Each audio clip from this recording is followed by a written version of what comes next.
Oke, salam sejahtera tuan-tuan dan puan-puan. Salam perpaduan kepada seluruh rakyat Malaysia. Terima kasih juga yang sudah bersama di channel ini. Dan bagi mereka yang belum subscribe channel ini, sila subscribe dan like dan komen, share supaya Anda tidak akan ketinggalan info-info menarik yang ada di channel ini.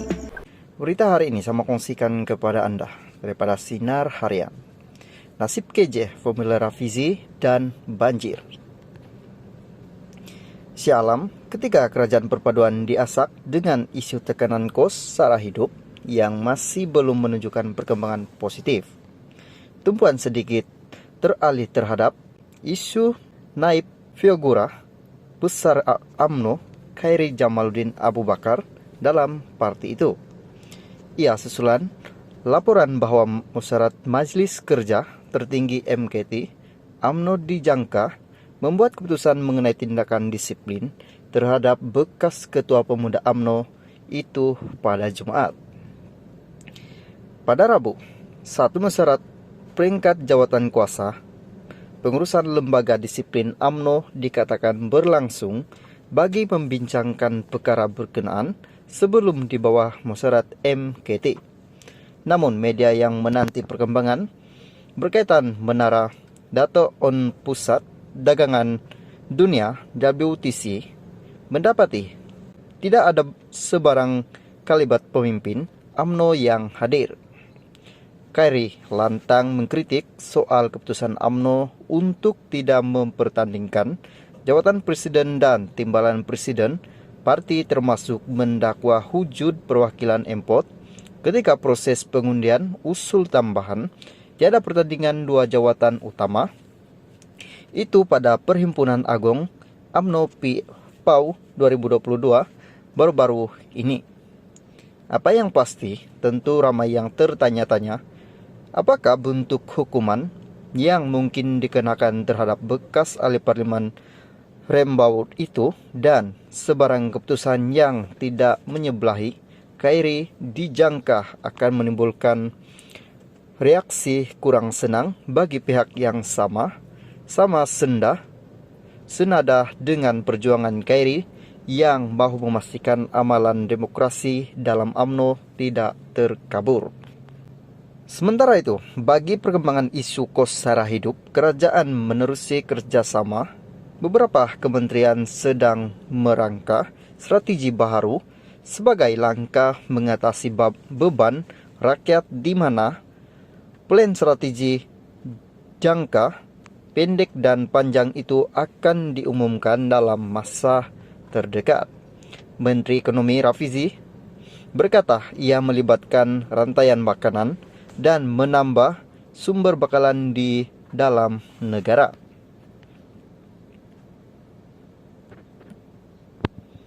Salam sejahtera. Terima kasih masih berada di channel ini. Bagi mereka yang baru bergabung di channel ini, sila tekan subscribe, like, komen, share supaya Anda tidak akan ketinggalan info-info yang saya akan sampaikan di channel ini. Berita hari ini saya mau kongsikan kepada Anda daripada Berita Harian. Anwar restu Hajiji sebagai Ketua Menteri.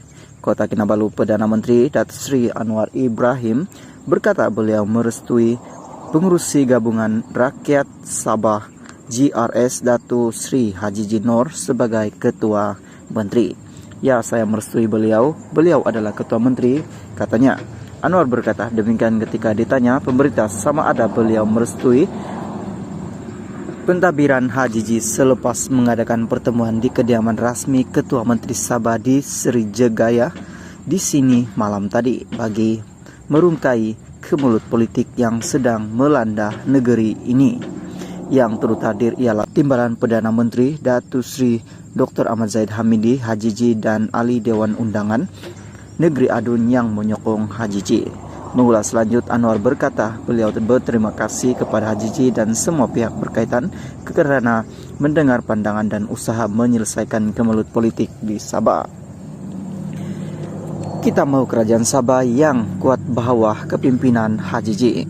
Esok hari ini satu rang undang-undang RUU penting untuk mengembalikan hak Sabah melalui pembentangan Menteri Kabinet persidangan Dewan Undangan Negeri. Ini satu perubahan yang besar bagi saya. Ini adalah keutamaan, beri peluang kepada Ketua Menteri untuk bincang dan mencari satu formula terbaik untuk kebaikan Sabah, katanya.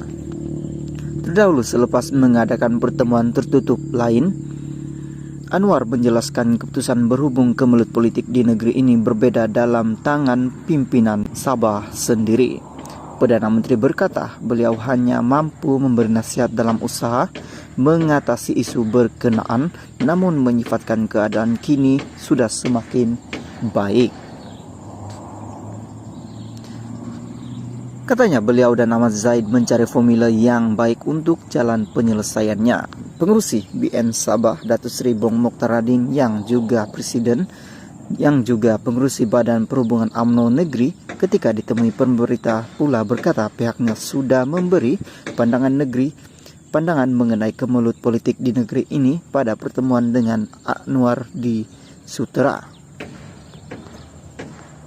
Salam sejahtera, terima kasih masih berada di channel ini. Bagi mereka yang baru bergabung di channel ini, sila tekan subscribe, like, komen, share supaya Anda tidak akan ketinggalan info-info yang saya akan sampaikan di channel ini. Berita Malaysia kini.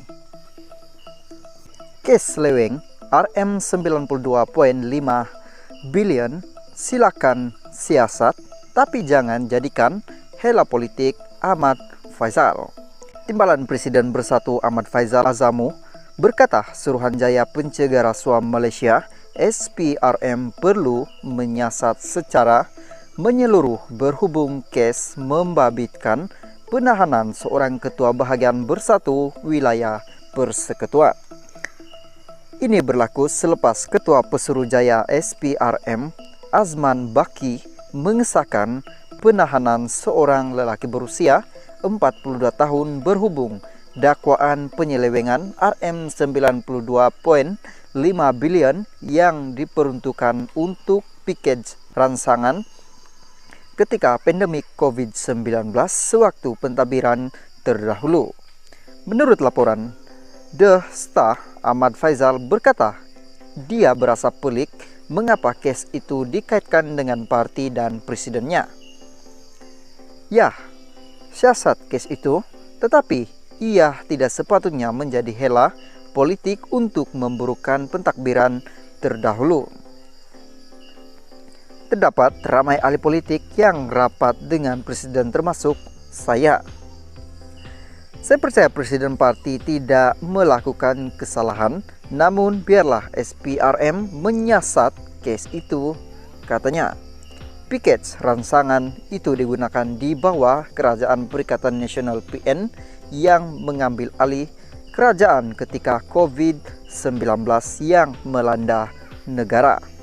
Difahamkan lelaki yang ditahan itu mempunyai kaitan dengan kepimpinan Bersatu.